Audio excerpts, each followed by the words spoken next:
नमस्कार। संप्रेषण कौशल के अंतर्गत पहले वीडियो में मैंने आपको संप्रेषण की परिभाषा, अर्थ एवं इसके तत्वों के विषय में जानकारी प्रदान की थी और द्वितीय वीडियो में मैंने संप्रेषण के विभिन्न प्रकारों के विषय में आपको बताया था। और आज के इस वीडियो में मैं आपको संप्रेषण में आने वाली बाधाओं एवं प्रभावी संप्रेषण में ध्यान देने योग्य बिंदुओं के विषय में जानकारी प्रदान करूँगी। तो संप्रेषण में आने वाली बाधाएं इस प्रकार हैं। पहली है शोर, दूसरी शारीरिक रूप से अस्वस्थ होना, तीसरी ध्यान न होना, चौथी भाषा अंतर, पांचवी दूरी, छठी उचित माध्यम का अभाव और सातवीं श्रवण यंत्र में दोष। बात करते हैं पहली बाधा शोर की। तो मान लो कक्षा में अध्यापक पढ़ा रहा है और पास में ही वेल्डिंग का काम चल रहा है, बहुत अधिक तीव्र ध्वनि कक्षा में आ रही है, तो विद्यार्थियों तक अध्यापक की आवाज़ संप्रेषित नहीं हो पाएगी, फलस्वरूप संप्रेषण नहीं हो पाएगा। दूसरी बाधा है शारीरिक रूप से अस्वस्थ होना। मान लो किसी विद्यार्थी के सिर में अत्यधिक पीड़ा हो रही है और कक्षा में अध्यापक बहुत रुचिपूर्ण तरीके से पढ़ा रहा है और बहुत ही रुचिपूर्ण प्रकरण पढ़ा रहा है, फिर भी उस विद्यार्थी को कुछ भी सुनाई नहीं दे पाएगा। उसका सारा ध्यान अपने सिर दर्द की पीड़ा पर ही केंद्रित रहेगा, इसलिए संप्रेषण नहीं हो पाएगा। तीसरा बिंदु है ध्यान न होना। ध्यान न होने से भी हम किसी की बात नहीं सुन पाते हैं। मान लो कोई व्यक्ति हमारे सामने बोल रहा है और हमारा ध्यान कहीं और होता है, तो सामान्य तौर पर हम उसे कहते हैं कि मेरा ध्यान नहीं था, इसलिए मैं नहीं सुन पाएगा।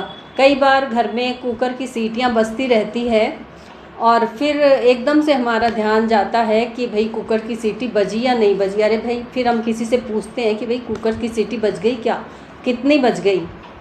तो ये ध्यान न होने के कारण ही होता है। हम सामान्य तौर पर कहते ये हैं कि हम कान से सुनते हैं। हाँ, कान से सुनते हैं, लेकिन यदि ध्यान हमारा कहीं और है तो ये कान किसी काम के नहीं होते हैं, क्योंकि कान तो वहीं थे। फिर भी कुकर की सीटियाँ क्यों नहीं सुनाई दी? क्योंकि ध्यान नहीं था। इसलिए ध्यान होना आवश्यक है संप्रेषण के लिए। तीसरी बाधा है भाषा अंतर। मान लो कोई अंग्रेजी बोलने वाला व्यक्ति है और वह हिंदी बोलने वाले व्यक्ति को अपनी बात संप्रेषित करना चाहता है और हिंदी बोलने वाला व्यक्ति अंग्रेजी बिल्कुल नहीं जानता है, तो उस तक उसकी बात संप्रेषित नहीं हो पाएगी, वह कुछ भी नहीं समझ पाएगा और संप्रेषण नहीं हो पाएगा। पांचवा बिंदु है दूरी। मान लो कोई 1 किलोमीटर की दूरी पर कोई व्यक्ति खड़ा है और उस तक संवाददाता अपना संवाद संप्रेषित करना चाहता है, तो अत्यधिक दूरी के कारण उस तक उसकी आवाज़ नहीं पहुंच पाएगी और संप्रेषण की प्रक्रिया पूर्ण नहीं हो पाएगी। छठा बिंदु है उचित माध्यम का अभाव। यदि माध्यम उचित नहीं है तब भी बात संप्रेषित नहीं हो पाती है संवाददाताओं तक। संवाददाता की बात संवाद प्राप्तकर्ता तक संप्रेषित नहीं हो पाएगी।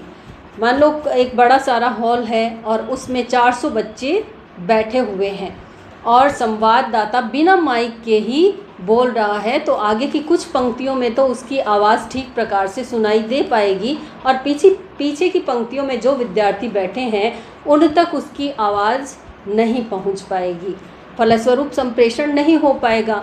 यदि वह माइक में बोलेगा तो सब तक उसकी आवाज़ ठीक प्रकार से संप्रेषित हो पाएगी और संप्रेषण ठीक प्रकार से हो पाएगा। सातवीं बाधा है श्रवण यंत्र में दोष। हमारे श्रवण यंत्र हमारे कान हैं। यदि कान में किसी तरीके की विकृति उत्पन्न हो गई है, सुनना बंद हो गया है और ऐसे व्यक्ति को कोई जना समझाने का प्रयत्न करेगा तो उसको सुनाई ही नहीं देगी, तो वो समझेगा कैसे? तो फिर संप्रेषण नहीं हो पाएगा। तो ये थी संप्रेषण में आने वाली बाधाएं। और अब हम बात करते हैं प्रभावी संप्रेषण में ध्यान देने योग्य बिंदुओं की। पहला बिंदु है संप्रेषण में भाषा सरल, स्पष्ट एवं बोधगम्य होनी चाहिए। यानी कि संवाददाता को क्लिष्ट भाषा का प्रयोग नहीं करना चाहिए। और दूसरी बात ये है कि संवाद प्राप्तकर्ताओं का क्या स्तर है, वो कैसी भाषा समझने में सक्षम है, उस भाषा का प्रयोग संवाददाता को करना चाहिए, तभी उनके पास में संवाद संप्रेषित हो सकेगा। इसके अलावा स्पष्टता का भी ध्यान रखना चाहिए कि जो भी बात बोली जाए वो स्पष्टता पूर्वक बोली जाए, तभी वो ठीक प्रकार से सुन पाएंगे और उन तक संवाद पहुंच पाएगा। दूसरा बिंदु है संप्रेषण का उद्देश्य स्पष्ट होना चाहिए। यह संवाददाता एवं संवाद प्राप्तकर्ता दोनों की समझ में साफ साफ आना चाहिए। यानी कि संवाददाता है, उसको किसी भी बात को कहने से पहले उसका उद्देश्य स्वयं में अपने आप को पहले समझ लेना चाहिए और उस उद्देश्य से संवाद प्राप्तकर्ता को अवगत करा देना चाहिए। यदि संवाद प्राप्तकर्ता को संवाद का उद्देश्य स्पष्ट हो जाएगा तो वह फिर सुनने के लिए तैयार हो जाएगा और ठीक प्रकार से संवाद संप्रेषित हो सकेगा और संप्रेषण ठीक प्रकार से हो सकेगा। तीसरा बिंदु है नाक, कान, आँख, त्वचा, जीभ आदि इंद्रियों का आवश्यकतानुसार प्रयोग किया जाना चाहिए। मान लो फूलों की खुशबू का ज्ञान अध्यापक को कराना है और फूल है ही नहीं, तो विद्यार्थियों को कैसे ज्ञान कराएगा? बहुत ज़्यादा वर्णन करने से या कुछ भी करने से उसकी खुशबू का ज्ञान नहीं कराया जा सकता। तो इसके लिए आवश्यक है कि अध्यापक कक्षा में फूलों को लेकर आए और गुलाब का फूल सूंघाकर उसकी खुशबू का अनुभव उनको कराएं, उनकी महसूस कराएं कि गुलाब के फूल की खुशबू ऐसी होती है। चंपा का फूल सूंघाकर उनको महसूस कराए कि चंपा के फूलों की खुशबू ऐसी होती है। तो यहाँ पर नाक का प्रयोग होगा। जहाँ कोई सुनकर बात समझाने की है तो वहाँ पर कोई ऑडियो क्लिप तैयार करके या बोलकर जैसे भी आसानी से कोई बात समझाई जा सकती है उस तरीके से समझाई जानी चाहिए। इसी तरीके से कोई विषय वस्तु ऐसी है जिसका चित्र दिखाकर जिसको समझाया जा सकता है या उसका मॉडल दिखाकर उसके बारे में बताया जा सकता है, तो चित्र या मॉडल या पीपीटी तैयार करके उसके माध्यम से या OHP प्रोजेक्टर की सहायता से उसका चित्र दिखाकर या कोई मॉडल प्रस्तुत करके बात को समझाया जा सकता है तो आसानी से समझ में आ जाएगी। मान लो किसी वस्तु की कठोरता, कोमलता इनका अनुभव कराना हो तो वो वस्तु प्रत्यक्ष रूप से कक्षा में लाकर और फिर उसका स्पर्श बच्चों को कराना चाहिए कि देखिए कठोर वस्तु है और कठोर वस्तु ऐसी होती है। इसी तरीके से मुलायम वस्तु या कोमल वस्तु के स्पर्श करा के बताया जाना चाहिए कि कोमल वस्तु ऐसी होती है। तो इस तरीके से कठोरता और कोमलता का ज्ञान बच्चों को कराना चाहिए। और फिर मान लो कोई स्वाद का ज्ञान कराना है तो विभिन्न वस्तुओं का स्वाद चखाकर उसका ज्ञान कराना चाहिए कि खट्टा कैसा होता है, मीठा कैसा होता है, नमकीन कैसा होता है। तो यहाँ पर जिह्वा का प्रयोग किया जाना चाहिए।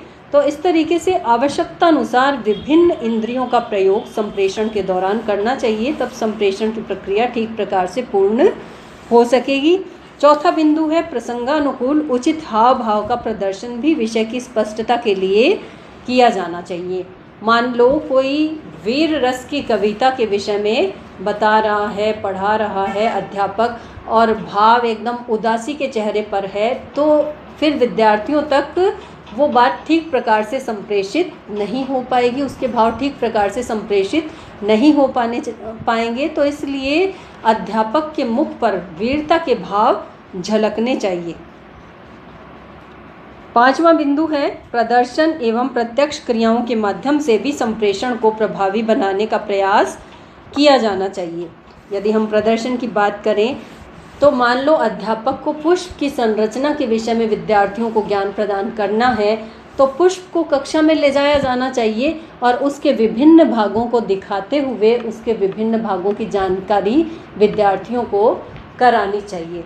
यदि अध्यापक बिना पुष्प के ही उसका वर्णन करके उनको बताना चाहेगा तो विद्यार्थियों के समझ में कुछ भी नहीं आ पाएगा और संप्रेषण की प्रक्रिया पूर्ण नहीं हो सकेगी। इसी तरीके से प्रत्यक्ष क्रिया की यदि बात करें तो मान लो चलती शब्द का अर्थ बताना है तो अध्यापक चलकर बता सकता है। खादती शब्द का अर्थ बताना है तो खाने की क्रिया करके उसका अर्थ स्पष्ट कर सकता है। छठा बिंदु है संप्रेषण के दौरान आवश्यकता अनुसार वाणी में उतार चढ़ाव भी लाना चाहिए। कोई भी विषय वस्तु होती है उसमें विभिन्न तरह के भाव होते हैं, वीरता के होते हैं, रौद्र के होते हैं, दैन्यता के होते हैं। तो उसी के अनुरूप वाणी में उतार चढ़ाव लाते हुए बात को विद्यार्थियों तक संप्रेषित किया जाना चाहिए। तब संप्रेषण प्रभावपूर्ण तरीके से संप्रेषित हो सकेगा और विद्यार्थी उसका अर्थ समझ पाएंगे। सातवां बिंदु है संप्रेषण में बोलने की गति न अधिक तीव्र और न अधिक मंद होनी चाहिए। यह बात स्पष्ट है कि कोई भी व्यक्ति बहुत जल्दी बोलता है तो उसकी बात दूसरा व्यक्ति नहीं समझ पाता है और हम कहते हैं कि भाई आप तो इतनी जल्दी बोल गए कि मैं समझ ही नहीं पाया, थोड़ा धीरे बोलिए। तो ये बात हम महसूस करते हैं कि बहुत जल्दी कोई बोलता है तो उसकी बात समझ में नहीं आती है। तो इसलिए अध्यापक को थोड़ा धीरे बोलना चाहिए और इसके साथ ही इस बात का भी ध्यान रखना चाहिए कि बहुत अधिक धीमी गति से भी नहीं बोलना चाहिए कि एक वाक्य बोला और फिर रुक गया, फिर दूसरा वाक्य बोला और फिर रुक गया और फिर तीसरा वाक्य बोला। इस तरीके से रुक के बोलने से भी विद्यार्थियों को बोरियत अनुभव होने लगती है और उसको विद्यार्थियों को ये समझ में नहीं आता कि भाई पहले क्या बोला और बाद में क्या बोला। उसको जोड़ने में ही उनको इतनी कठिनाई अनुभव होने लग जाती है कि वो बात को समझ ही नहीं पाते। तो इस कारण से संप्रेषण ठीक प्रकार से नहीं हो पाता है। तो इसलिए वाणी को मध्यम गति से बोलना चाहिए। संप्रेषण के दौरान मध्यम गति का प्रयोग बोलने में करना चाहिए जिससे कि बात ठीक प्रकार से संवाद प्राप्तकर्ता के पास में पहुंच सके और संप्रेषण ठीक प्रकार से हो सके। तो आज मैंने आपको इस वीडियो में संप्रेषण में आने वाली बाधाओं एवं प्रभावी संप्रेषण में ध्यान देने योग्य बिंदुओं के विषय में बताया। एक बार मैं आपको बता दूं कि इस संप्रेषण कौशल के इस प्रकरण के अंतर्गत पहले वीडियो में मैंने आपको संप्रेषण की परिभाषा, अर्थ एवं इसके तत्वों के विषय में बताया था और दूसरे वीडियो में मैंने आपको संप्रेषण के प्रकारों के विषय में बताया था। और आज की इस वीडियो में मैंने आपको संप्रेषण में आने वाली बाधाओं एवं प्रभावी संप्रेषण में ध्यान देने योग्य बिंदुओं के विषय में जानकारी प्रदान की है। आशा करती हूँ कि आपको ये प्रकरण समझ में आया होगा। धन्यवाद।